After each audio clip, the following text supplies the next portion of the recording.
The Shark Deck. Hello again, I'm Johnny Mac with your daily comedy news from Sneaker News, your home for sneaker news. Dave Chappelle's got some cool kicks.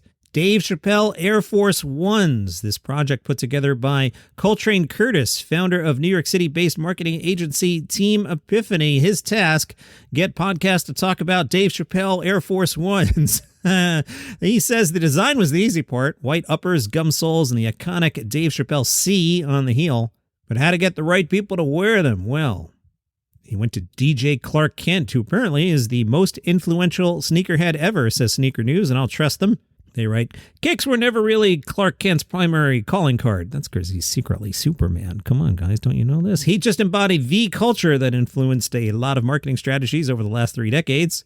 Sneaker News says they don't know how they got it done, but they imagine all it took was a few texts and calls. Unfortunately, the Dave Chappelle Air Force Ones are not for retail and were made just for Dave Chappelle. Mr. Kent went on social media and wrote, "So, I did a thing for Dave. Yeah, that Dave." Coltrane Curtis on Instagram wrote, "Dave hit the jack and needed some heat for his new Netflix special. He knew exactly what he wanted." But here's the thing that I think we're not paying enough attention to. Apparently, there's a new Dave Chappelle Netflix special coming in which he's wearing these sneakers, right? All right, we'll keep an eye on that.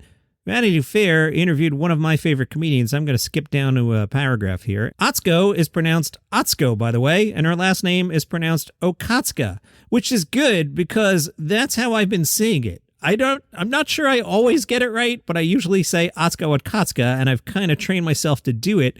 Vanity Fair writes, Atsuko Okatsuka is definitely not how you were pronouncing it in your head. Don't worry, she says no one ever gets them right. So for simplicity's sake, everyone just calls her Atsuko. But she's been called Costco and says that's closer than most people get.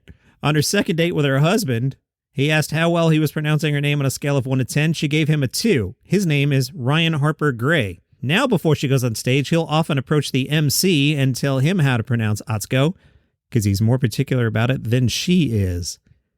Yeah, there was a while that every time I did a story about her, I had to go back and check my notes, but I think I have it right now. I think I'm usually saying Atsuko Okatsuka correctly, even though when I look at it, I'm like, huh? Tig Notaro is a friend of Atsuko and says, I feel confident she's friends with leprechauns, but she wouldn't even realize she was talking to a leprechaun.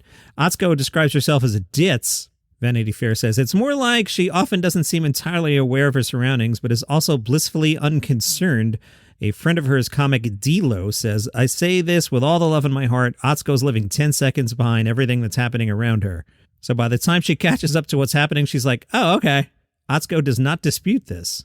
As for her sets, she talks about divorce, mental illness, eating disorders, some light kidnapping, and says, it's all the different interests that make me who I am. Looking at me, you might not know that I can, make my butt do things you've seen in music videos, for example.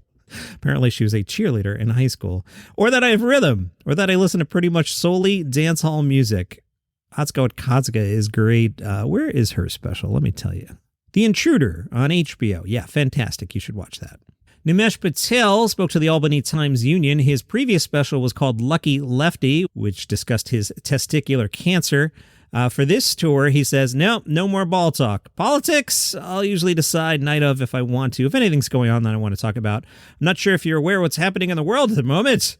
It's not exactly fun comedic material, but we'll see what we can do. Yeah, I've been pondering how to handle the situation in Israel on this podcast. Obviously, you come here for lighthearted fluff banter, but sometimes, like I did on Monday, there are stories there and I open up a little heavy. I'm just trying to figure out where in the podcast to place it, and I don't want to ignore it, but also, I get why you come here, and it's more for hey, Julia Louis-Dreyfus says she doesn't know what's going on with a Seinfeld reading. I get it, so I'm trying to figure that out. Anyway, Nimesh says, for the most part, it's honestly whatever I feel like talking about right now. That's how I grew up, and some thoughts on the world at large, but nothing crazy.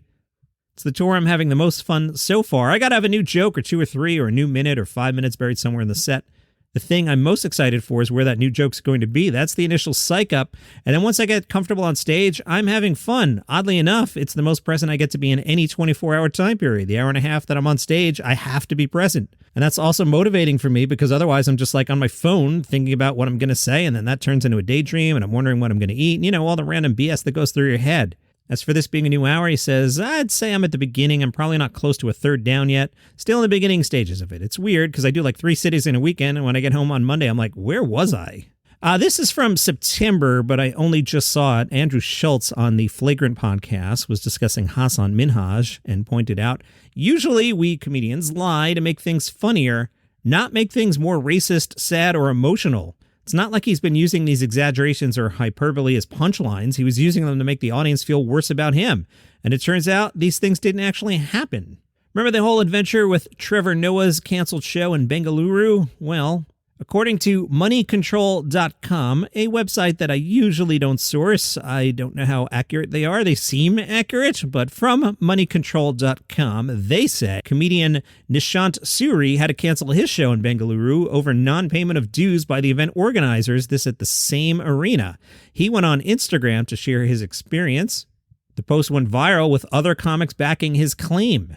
He even tagged in an Instagram post saying, I even got a call from the driver of the cab they arranged to pick me up saying he hadn't been paid. Could I do something about it?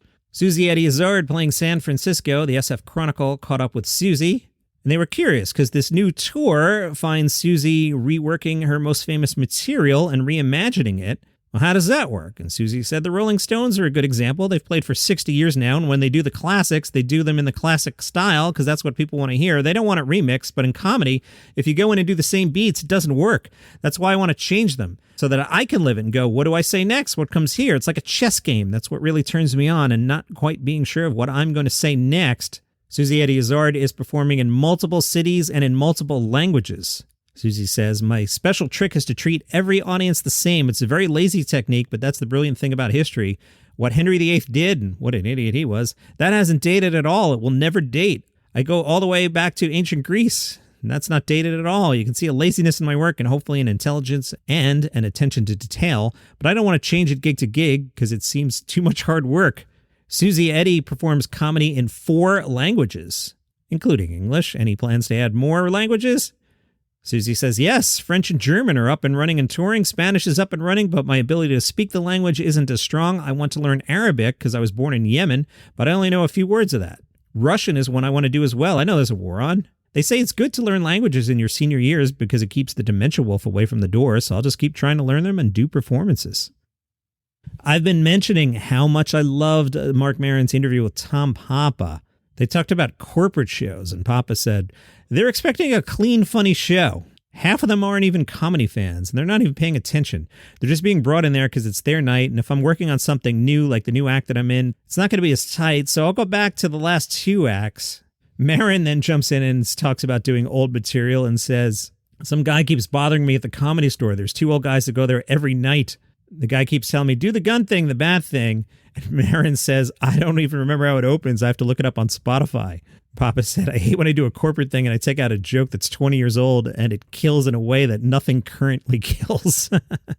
Next Avenue spoke to Maria Bamford and asked Maria, how do you think it differs being a female comedian versus a male comedian? And do you think it's changed a lot in the last 10 to 20 years? Maria said, the pay is the same 30 years later for openers coming up.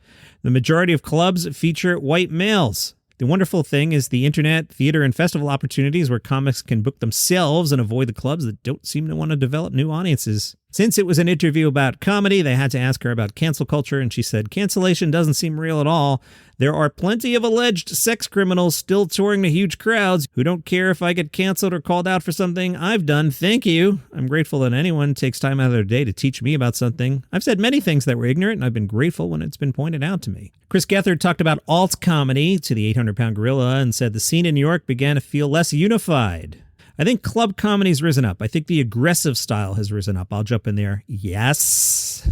And display style comedy a little bit. I also think there's a really beautiful quasi-cabaret scene that has so much joy and value to it, but it doesn't feel as working class as the alt scene used to. Not that the alt scene ever was, like people in overalls and work boots doing shows after they got off their jobs working as longshoremen. I'm not saying that, but the accessibility was there. Now there's a new scene that feels a little bit more like young and hot. It's an awesome scene, don't get me wrong, but as a 43-year-old white guy whose hairline is sprinting in the wrong direction, it's hard for me to find my place in that particular version of the alt scene. Gethart is pretty self-aware. He realizes the bigger things got for him, the less it felt like him. That includes the Chris Gethart show, Chris said.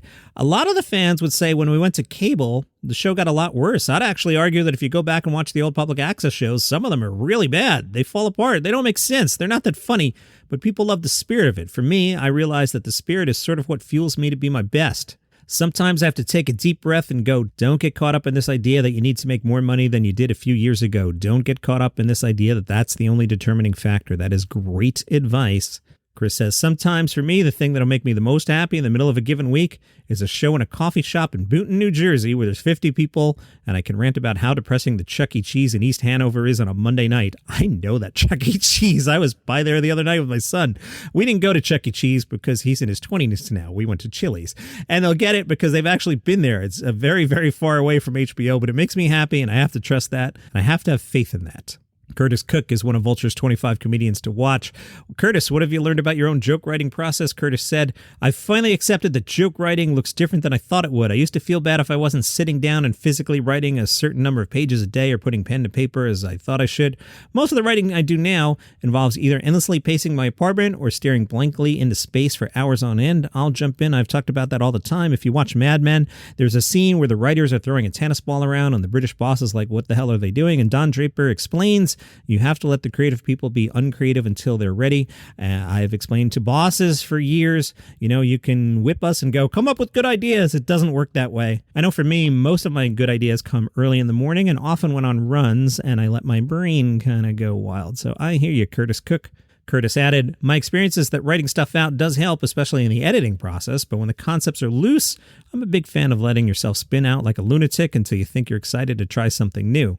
And coming up on November 9th, the New York Comedy Festival edition of Comedy Gives Back's Laugh Aid, featuring Gary Goldman, Jessica Kirson, Jeff Ross, Aaron Jackson, and surprise special guests. 100% of the ticket sales will go to Comedy Gives Back. Gotham is a great club in New York City if you've never been there. All tables are shared. If you don't want to sit with some strangers, you got to buy the whole table. Masks optional, 2 beverage minimum.